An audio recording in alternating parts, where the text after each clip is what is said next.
kalau masuknya air ke dalam jaufnya ini tanpa ada mubalaghah, tidak ada tindakan over, maka fala yubtul as-shaum idza sabaqahu ma, maka tidak batal puasanya kalau kemudian dia kemasukan air, dengan catatan illam yubaligh fiha, nggak ada tindakan yang over. Assalamualaikum warahmatullahi wabarakatuh. Bismillah, alhamdulillah, wassalatu wassalamu ala rasulillah wa ala alihi wa sahbihi wa mawalah, amma ba'dah. Kali ini kita akan membahas hukmu dukhulil ma' athna'al ghusli ila jawfihi biduni ta'amudin lisa'im.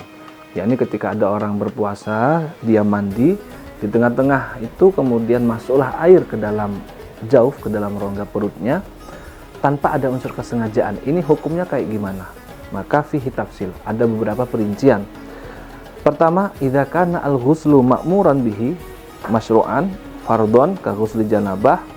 Yang pertama, ketika kok mandinya adalah mandi yang ma'muran bih, yang masyru'iyah, masyru'an, disyariatkan mandinya, memang disyariatkan oleh agama. Baik ini mandi yang fardu, mandi yang wajib, sebagaimana ghusli janabah, mandi janabah kan wajib, harus, atau mandinya adalah mandi sunnah, au sunnatan ka ghusli jum'atin, sebagaimana mandi Jumat. Jadi ada orang mandi janabah, kemudian di tengah-tengah mandinya ini kemudian masuklah air ke dalam tubuhnya, atau dia lagi mandi sholat Jumat, misalnya di hari Jumat dia mau sholat Jumat, mandi, di tengah-tengah itu kemudian masuk air ke dalam perutnya tanpa ada unsur kesengajaan. Maka apabila al-ghuslunya ini, mandinya adalah mandi yang masyru'an, baik itu fardhon ataupun sunnatan, maka fala yabtulu as-shaumu, maka tidak batal puasanya, dengan catatan idza tasala bisabbi, kalau dia ini mandinya idza tasala bisab, mandinya ini dengan cara mengguyurkan air ke tubuhnya. Namun wa yabtulu, batal puasanya kalau cara mandi dia idza tasala bil inrimas, kalau cara mandinya adalah dengan inrimas, dengan merendam, dengan merendamkan tubuh, dengan cara berendam. Kalau dia mandi dengan cara berendam, dengan cara inrimas, kemudian tiba-tiba masuk air ke dalam jaufnya, ke dalam rongga tubuhnya, dalam perutnya, maka ini dapat membatalkan puasanya. Namun kalau cara mandi dia dengan cara yang pada umumnya, dengan cara memakai gayung, kemudian mengguyurkan air ke tubuhnya, maka tidak batal puasa. Dengan catatan itu adalah mandi yang masyru'an, baik itu fardu ataupun sunnah. Yang kedua, perincian yang kedua, kasus orang mandi kemudian di tengah-tengah itu masuk air ke dalam tubuhnya orang yang berpuasa. Perincian hukum yang kedua adalah idza kana al-ghuslu ghairu ma'murun bihi ghairu masyru', mandi yang dia lakukan adalah bukan mandi yang disyariatkan. Contohnya ka ghusli tabarrud, mandi untuk tujuan mendinginkan tubuh, au tandhif, atau dia mandi dengan tujuan untuk membersihkan tubuh, maka faya betul as-shaumu idza sabaqahul ma wa illam yata'ammad, maka otomatis puasanya batal kalau kemudian masuk air ke dalam tubuhnya, walaupun dia tidak menyengaja, walaupun tidak ada unsur kesengajaan di situ. Sawaun irtasola bisab au bil inrimas, bisabbi au bil inrimasi, baik itu dia mandi dengan cara sobbi, bisobbi dengan mengguyurkan, dia pakai gayung mengguyurkan air ke tubuhnya, ataupun cara mandi dia dengan inrimas, dengan cara merendamkan tubuh, baik bisobbi au bil inrimas, maka batal dia punya puasa apabila mandinya ini ghairu masyru'. Dicontohkan di sini sebagaimana ghusli tabarrud, untuk tujuan mandinya adalah untuk mendinginkan tubuh, ataupun tandhif, tujuan mandinya adalah membersihkan tubuh. Di sini dikatakan ghairu masyru', maka mandi-mandi yang semacam ini kemudian ketika ada air masuk ke dalam tubuhnya, ke dalam jaufnya, walaupun dia tidak ada unsur kesengajaan, batal dia punya puasa. Kemudian sawaun irtasala bisobi au bil inrimas. Kemudian hukum idza sabaqahul ma min ghairi ikhtiyarihi fil madmadati wa mithluha fil istinshaq.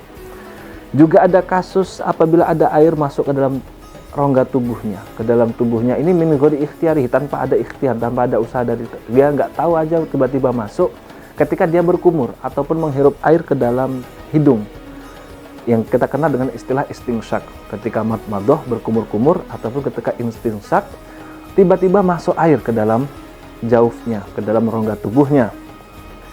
Maka di sini bagaimana hukum? Ada beberapa perincian, fihi tafsil. Pertama, idza kanatil matmadah ma'muran biha, kalau berkumur matmadahnya ini adalah disyariatkan fil wudu awil ghusli, dengan catatan ini matmadah ataupun istinsyak adalah yang masyru'ah. Maka kita lihat pertama, ilam yubaligh fiha, kalau masuknya air ke dalam jaufnya ini tanpa ada mubalaghah, tidak ada tindakan over, maka fala yubtul as-shaum idza sabaqahu ma, maka tidak batal puasanya kalau kemudian dia kemasukan air, dengan catatan ilam yubaligh fiha, enggak ada tindakan yang over. In balagha fiha, kalau kemudian mubalaghah, over dia ketika berkumur, ketika dia istinsyak over, maka fayabtul as-shaum, batal puasanya idza sabaqahu ma. Kenapa? Di anal mubalaghah makruhatun minas-shaim, karena ketika berkumur-kumur ini dengan cara mubalaghah, dengan tindakan over, maka dimakruhkan bagi orang yang berpuasa.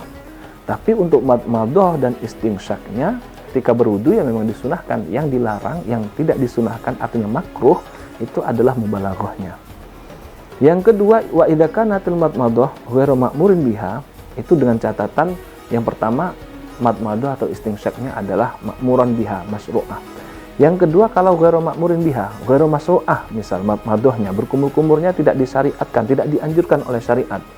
Contohnya biangkanat rabi'atan, misalnya dia berwudu ini udah kumur-kumur yang keempat begitu, kumur-kumur yang keempat, maka yang keempat kan tidak disunahkan lagi, tidak disyariatkan.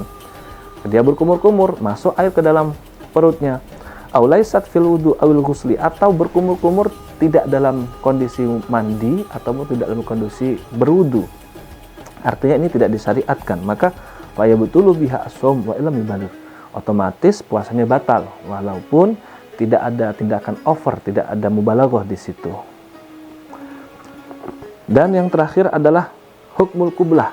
Nah, ini hukum berciuman bagi orang yang sudah memiliki seorang istri.